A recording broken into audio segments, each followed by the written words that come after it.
Hello guys, അനിമെന്റോർ സ്റ്റോറീസിന്റെ പുതിയൊരു വീഡിയോയിലേക്ക് എല്ലാവർക്കും സ്വാഗതം. ഈ വീഡിയോയിൽ നമ്മൾ വൺ പീസിന്റെ ചാപ്റ്റർ 1137 മലയാളം എക്സ്പ്ലനേഷൻ ആണ് ചെയ്യാൻ പോകുന്നത്. പിന്നെ ഈ വീഡിയോ കാണുന്ന എല്ലാവരും പ്ലീസ് നമ്മുടെ ചാനൽ ഒന്ന് സബ്സ്ക്രൈബ് ചെയ്തുകൂടെ സപ്പോർട്ട് ചെയ്യുക. ഇൻസ്റ്റന്റ് നോട്ടിഫിക്കേഷന് വേണ്ടിയിട്ട് ആ ബെല്ലൈക്കൺ ഒന്ന് പ്രസ് ചെയ്യാനും മറക്കണ്ട. ഓക്കെ ഗൈസ്, അപ്പോൾ ചാപ്റ്റർ 1137 ഷാംറോക്ക് അപ്പിയേഴ്സ്.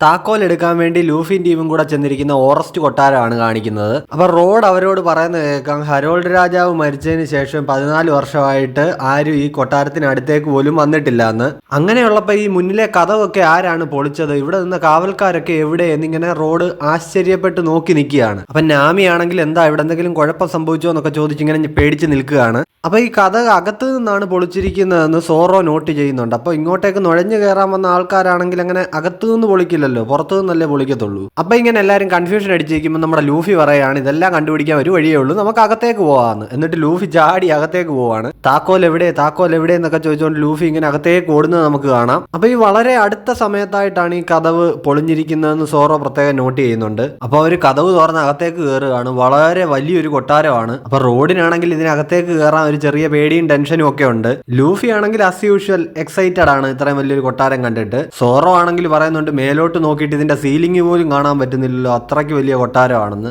നാമി പറയുന്നുണ്ട് ഇതിന്റെ അകമൊക്കെ നടന്നു കാണണമെങ്കിൽ തന്നെ നമുക്ക് വർഷങ്ങൾ എടുക്കുമെന്ന്. ലൂഫി ആണെങ്കിൽ റോഡിനോട് ചോദിക്കുന്നു, താക്കോൽ എവിടെയാണെന്ന് നിനക്ക് അറിയാമോന്ന്. അപ്പൊ റോഡ് പറയുന്നുണ്ട്, അയ്യോ എനിക്കൊന്നും അറിയാൻ പാടില്ല, ഞാനൊരു സാധാരണക്കാരനായതുകൊണ്ട് തന്നെ ഞാൻ ഇതുവരെ ഈ കൊട്ടാരത്തിനകത്ത് പോലും കയറിയിട്ടില്ല, ഇപ്പോഴാണ് ആദ്യമായിട്ട് കയറുന്നതെന്ന്. അപ്പൊ നാമിയും സോറോയും ആണെങ്കിൽ നേരെ റോഡിന്റെ കയ്യിൽ കയറി ഇരിപ്പുണ്ട്, അല്ലാതെ ഇതിനകം ഫുള്ള് നടന്നു കാണാൻ പറ്റില്ലല്ലോ. നാമി ആണെങ്കിൽ അപ്പൊ ഈ റോഡിനെ ഒന്ന് സോപ്പ് ഇടുന്നുണ്ട്, നിങ്ങൾ ഇപ്പൊ കൂടെ ഉള്ളതിൽ എനിക്ക് ഒരുപാട് സന്തോഷം ഉണ്ടെന്നൊക്കെ പറഞ്ഞ്. റോഡാണെങ്കിൽ ആ സോപ്പിടിയിൽ നല്ലപോലെ പറഞ്ഞിട്ടുണ്ട്. ആണോ നാമി ടാസോ എന്നൊക്കെ ചോദിച്ചിങ്ങനെ നിൽക്കുകയാണ്. ഉടനെ സോറോ പറയുന്നുണ്ട്, ആ മുന്നോട്ട് നടക്കുന്നു. അപ്പൊ ഇതെന്തൊരു വലിയ കൊട്ടാരമാണ്, ഇവിടെ നിൽക്കുന്നത് ഒരേ സമയം ത്രില്ലും അതേസമയം തന്നെ പേടിയും ഉണ്ടാക്കുന്നുണ്ടെന്നൊക്കെ അവർ പറയുന്നു. അപ്പൊ ഈ കൊട്ടാരത്തിനകം മുഴുവൻ ഈ ഇടിഞ്ഞു പൊളിഞ്ഞ അവസ്ഥയിലാണ്. അപ്പൊ ഇതൊക്കെ ഈ നുഴഞ്ഞു കയറിയവർ ചെയ്തതായിരിക്കുമോ എന്ന് ഇവർ റോഡിനോട് ചോദിക്കുന്നുണ്ട്. അപ്പൊ റോഡ് പറയുന്നുണ്ട്, അല്ല, ഇതെല്ലാം ലോക്കി ഹരോൾഡ് രാജാവിനെ കൊന്ന സമയത്തുണ്ടായ യുദ്ധത്തിൽ സംഭവിച്ച നാശനഷ്ടങ്ങളാണെന്ന്. നോക്കിക്കേ, ലൂഫി ഇങ്ങനെ സ്പീഡിൽ ഓടിപ്പോന്ന് നമുക്ക് കാണാം. അപ്പൊ സോറോ പറയുന്നുണ്ട്, ഈ കൊട്ടാരത്തിൽ ഇത്രയും നാശനഷ്ടങ്ങൾ സംഭവിക്കണമെങ്കിൽ എന്ത് പവർഫുൾ ആയിട്ടുള്ള ഒരു യുദ്ധമായിരിക്കും നടന്നിട്ടുണ്ടാവുക എന്ന്. അപ്പൊ റോഡ് പറയുന്നുണ്ട്, ലോക്കി ആണെങ്കിൽ ഒരു രാക്ഷസനാണ്, അതേപോലെ തന്നെ ഹരോൾഡ് രാജാവ് നല്ല ധീരനായിട്ടുള്ള ഒരു പോരാളിയുമാണ്. അപ്പൊ രണ്ടുപേരും ഈക്വലി പവർഫുൾ ആണ്. അപ്പോൾ എന്തായാലും ഇത്രയും നാശനഷ്ടങ്ങളൊക്കെ ഉണ്ടാവുമല്ലോ എന്ന്. ഇപ്പൊ ലൂഫി അവിടെ എന്തോ കണ്ടിട്ട് അയ്യോ എന്താ വലിപ്പം എന്ന് പറഞ്ഞിങ്ങനെ ഞെട്ടി നിൽക്കുന്നുണ്ട്. നാമി ആണെങ്കിൽ പേടിച്ച് നിൽക്കുകയാണ്. കാര്യം എന്താണെന്ന് വെച്ച് കഴിഞ്ഞാൽ ഇവരാ ചെന്ന് കയറിയിരിക്കുന്ന റൂമിൽ ഫുള്ള് ജയന്റ് അസ്ഥികൂടങ്ങൾ ഇങ്ങനെ നിറഞ്ഞു കിടക്കുകയാണ്. അപ്പോൾ റോഡാണ് പറയുന്നത്, ഈ കൊട്ടാരത്തിൽ ഒരുപാട് കാവൽക്കാരുണ്ടായിരുന്നതാണ്. അപ്പൊ അന്ന് 14 വർഷങ്ങൾക്ക് മുമ്പ് അവരിൽ 100ഓളം കാവൽക്കാർ ലോക്കിയെ കൊല്ലാൻ വേണ്ടിയിട്ട് ശ്രമിച്ചിരുന്നു. പക്ഷെ അവരെ എല്ലാം ലോക്കി തട്ടി.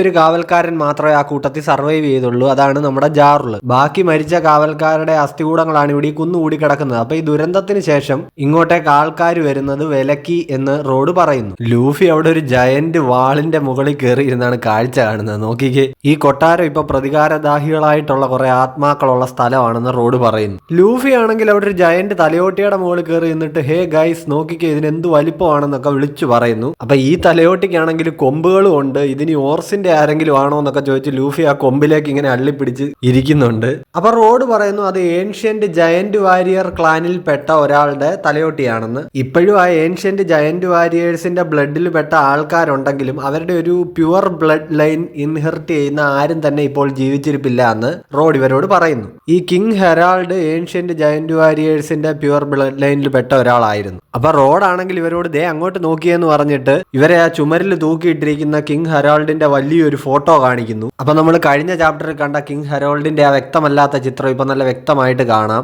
എൽബാഫ് കണ്ട ഏറ്റവും ശക്തനായ വളരെ മികച്ച ഒരു രാജാവ് എന്നൊക്കെ പറഞ്ഞിട്ട് റോഡ് ഇങ്ങനെ ഇവരെ കാണിക്കുന്നുണ്ട്. അപ്പൊ ഇദ്ദേഹത്തെ കണ്ടു കഴിഞ്ഞാൽ തന്നെ നല്ല സ്ട്രോങ് ആണെന്ന് അറിയാമെന്ന് ഇവരും പറയുന്നുണ്ട്. അപ്പൊ ഈ ഹരോൾഡിന്റെ തലയിൽ 2 വലിയ പാടുകൾ കാണാം. അതപ്പോ ആ തലയിൽ ഉണ്ടായിരുന്ന കൊമ്പ് മുറിച്ചു മാറ്റിയതിന്റെ ആണെന്ന് റോഡ് പറയുന്നു. ഈ ഏൻഷ്യന്റ് ജയന്റ് വാരിയേഴ്സ് എല്ലാം യുദ്ധം മാത്രം നിറഞ്ഞ ഒരു കാലത്തെ സൂചിപ്പിക്കുന്നതായതുകൊണ്ടാണ് അവരുടെ ആ ഒരു സവിശേഷതയായിട്ടുള്ള കൊമ്പ് കിങ് ഹരോൾഡ് മുറിച്ചു മാറ്റിയെന്ന് റോഡ് പറയുന്നു. അപ്പൊ പുള്ളിയുടെ ആ ഒരു വിഷനെ പറ്റി കേട്ടപ്പോൾ നമ്മുടെ സോറോയും നാമിയും ഒക്കെ ഇങ്ങനെ അത്ഭുതപ്പെട്ട് നിൽക്കുന്നുണ്ട്. ലൂഫി ആണെങ്കിൽ ഇങ്ങേർക്ക് കൊമ്പുണ്ടായിരുന്നോ എന്നോർത്താണ് ഇങ്ങനെ ഞെട്ടി നിൽക്കുന്നത്. അപ്പൊ രാജാവിന്റെ മരണത്തിന് ശേഷം എൽബാഫ് മുഴുവൻ വിഷമത്തിലായെന്നും ശേഷം ലോക്കിയോട് ഏറ്റവും പകയുണ്ടായിരുന്നത് രാജാവിന്റെ മറ്റൊരു മകനായിട്ടുള്ള ഹാജറുദ്ദീൻ ആയിരുന്നെന്നും റോഡ് പറയുന്നു. അപ്പൊ ഹാജറുദ്ദീൻ രാജാവിന്റെ മകനാണെന്ന് അറിഞ്ഞപ്പോഴത്തേക്ക് ലൂഫി ഞെട്ടുന്നുണ്ട്.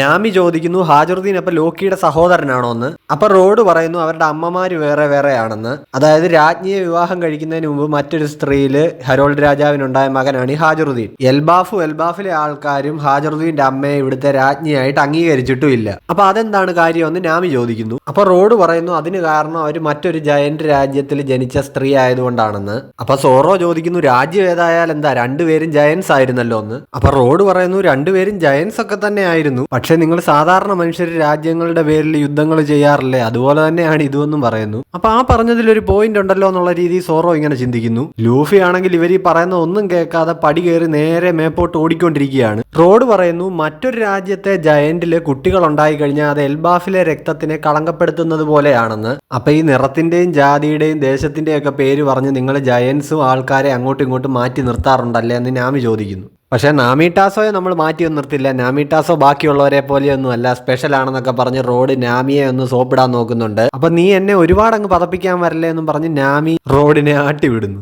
അപ്പൊ ഈ ഹാജറുദ്ദീൻ്റെ നിങ്ങളെല്ലാവരും പറയുന്ന പോലെ കളങ്കപ്പെട്ട രക്തമാണെങ്കിൽ നീ എന്തിനാ അവന്റെ ക്രൂവിൽ ചേർന്നതെന്ന് സോറോ റോഡിനോട് ചോദിക്കുന്നു. അപ്പൊ അതിന്റെ കാര്യം എന്ന് വെച്ച് കഴിഞ്ഞാൽ ഈ റോഡിന് കുട്ടിക്കാലത്ത് ഫ്രണ്ട്സ് ഒന്നും ഇല്ലായിരുന്നു. ബാക്കി കുട്ടികളെല്ലാം അവനൊരു ബുദ്ധിജീവി ടൈപ്പ് ആണെന്ന് പറഞ്ഞ് അവനെ അടിച്ചോടിക്കാറായിരുന്നു പതിവ്. അപ്പൊ ഈ റോഡ് നല്ലതുപോലെ സീ ചാർട്ടുകളൊക്കെ വരയ്ക്കുന്നത് കണ്ടിട്ട് ഇംപ്രസ് ആയിട്ട് ഹാജറുദ്ദീനാണ് കുഞ്ഞുനാളിലെ റോഡിനോട് പറഞ്ഞത് ഇതൊക്കെ നീ എന്നെയും കൂടെ ഒന്ന് പഠിപ്പിച്ചു തരണം, നമുക്ക് ഫ്രണ്ട്സ് ആവാമെന്നൊക്കെ പറഞ്ഞ് ആദ്യമായിട്ട് റോഡിന് കിട്ടിയ ഒരു ഫ്രണ്ട് ഹാജറുദ്ദീനായിരുന്നു. അപ്പൊ റോഡ് പറയുന്നുണ്ട് അവന്റെ സ്വഭാവം ഒരിക്കലും എന്നെ പോലെയല്ല, അവനൊരു സത്യസന്ധനാണ്, അതേപോലെ തന്നെ നേരെ വാ നേരെ പോ അങ്ങനെ ഒരു തരക്കാരനാണെന്ന്. അവന്റെ അച്ഛൻ രാജാവായിരുന്നിട്ട് കൂടിയും അവന്റെ അമ്മയെ ഇവിടെ ആരും അംഗീകരിക്കാത്തത് കാരണം അവൻ ഈ കൊട്ടാരത്തിലൊന്നും അല്ല വളർന്നത്. കുഞ്ഞുനാൾ തൊട്ടേ അങ്ങനെ ഹാജറുദ്ദീൻ ഒരുപാട് കഷ്ടപ്പാടുകൾ അനുഭവിച്ചാണ് ജീവിച്ചു വന്നത്. എങ്കിലും അവൻ എപ്പോഴും പറയുമായിരുന്നു, അതായത് ഒരു ദിവസം ഞാൻ എല്ലാ ജയന്റ് ട്രൈബുകളെയും ഒരുമിപ്പിക്കുമെന്ന് ഹാജറുദ്ദീൻ പറയുമായിരുന്നു എന്ന് റോഡ് ഇവരോട് പറയുന്നു. ഇപ്പൊ നമ്മളെ കാണിക്കുന്ന പാനലില് നമ്മുടെ ലൂഫി പൈറേറ്റുകളുടെ കിങ് ആവുമെന്ന് പറയുന്ന പോലെ ഹാജറുദ്ദീൻ അവിടെ നിന്ന് പറയുന്നുണ്ട് ഞാൻ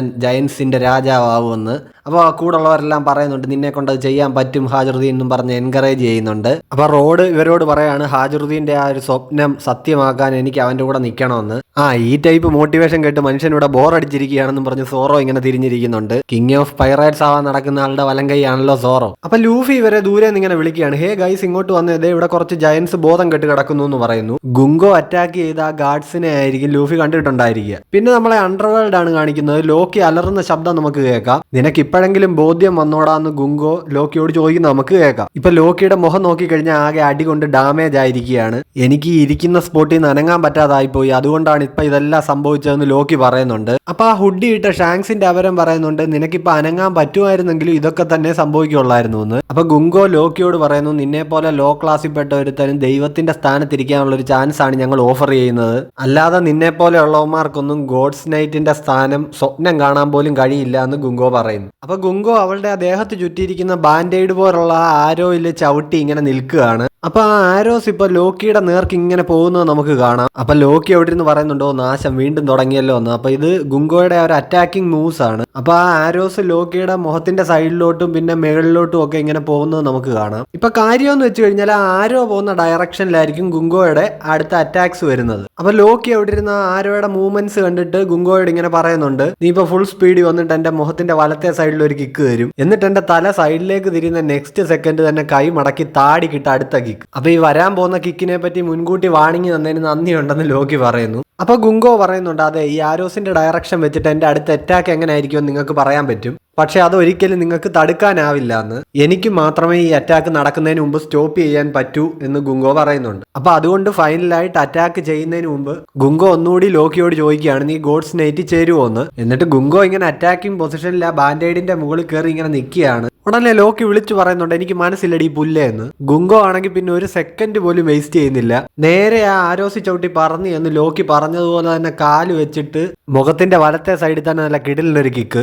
അതുകൊണ്ടോ ലോക്കിയുടെ ലോക്കിയുടെ മുഖം വലുതാണല്ലോ, അപ്പൊ കിക്ക് നല്ല എഫക്റ്റ് കിട്ടാൻ വേണ്ടിയിട്ട് അവൾ ആ ബൂട്ട് ബാൻഡേഡ് വെച്ച് ചുറ്റി ചുറ്റി വലുതാക്കിയിട്ടുണ്ട്. എന്നിട്ട് ഉടനെ ലോക്കിയുടെ തല സൈഡിലേക്ക് തിരിഞ്ഞപ്പോൾ ഇതേപോലെ തന്നെ ബാൻഡേഡ് ചുറ്റി വലുതാക്കി ആ കൈ കൊണ്ട് നേരെ കിടലിനൊരു അപ്പർ കട്ടും കൂടെ കൊടുക്കുന്നുണ്ട്. അപ്പൊ ആ താടിക്ക് കിട്ടിയ പഞ്ച് ശരിക്കും ഏറ്റിട്ടുണ്ട്. ലോക്കി ഇങ്ങനെ തല താഴ്ത്തി കിടക്കുകയാണ്. അപ്പൊ ലോക്കിയുടെ ഹെൽപ്പിനായിട്ട് വന്ന അവിടുത്തെ ആ മൃഗങ്ങൾ, ആ ജയന്റ് കരടിയും പിന്നെ ചെന്നായും എല്ലാം ഗുങ്കോയുടെ ആ അമ്പ് ഇങ്ങനെ തറച്ച് അവിടെ കിടക്കുകയാണ്. അപ്പൊ ലോക്കി അവിടെ ഇങ്ങനെ ചോര തുപ്പി കിടന്നുകൊണ്ട് ഗുങ്കോയോട് പറയുകയാണ്, നീയൊക്കെ ഇതിന് കണക്ക് പറയേണ്ടി വരുമെന്ന്. അപ്പൊ ഗുങ്കോ ഉടനെ അടുത്ത അറ്റാക്ക് പ്ലാൻ ചെയ്യുകയാണ്. ആരോസ് എല്ലാം ഇങ്ങനെ പല ഡയറക്ഷനിൽ നിന്ന് വരുന്നുണ്ട്. അപ്പൊ ലോക്കി ആണെങ്കിൽ ഇതൊന്നും നിർത്തുന്നുണ്ടോ എന്ന് ചോദിച്ച് അവിടെ കിടന്ന് അലറുകയാണ്. അപ്പൊ ഗുങ്കോ വീണ്ടും പറയുന്നു, നീ ഗോഡ്സ് നൈറ്റ് ചേരാൻ സമ്മതിച്ചാൽ ഇപ്പൊ നിർത്താമെന്ന്. അപ്പൊ അതിന് ലോക്കി എന്തായാലും സമ്മതിക്കില്ലല്ലോ. ഇപ്പൊ അണ്ടർവേൾഡ് മുഴുവൻ ലോക്കിയുടെ അലർച്ച ഇങ്ങനെ മുഴങ്ങുന്നത് നമുക്ക് കാണാം. ഇപ്പൊ നമ്മളെ ഷാങ്സിന്റെ അപരനെ ഇങ്ങനെ കാണിക്കുന്നു. അയാൾ പറയുന്നു, മതി ഗുങ്കോ നിർത്ത് എന്ന് പറയുന്നുണ്ട്. എന്നിട്ട് അയാൾ ഗുങ്കോനോട് പറയുന്നുണ്ട്, നമുക്ക് നമ്മുടെ പ്ലാൻ ഒന്ന് മാറ്റി പിടിക്കാം, നീ മെരി ജോയ്സിലോട്ട് കോണ്ടാക്ട് ചെയ്യാൻ.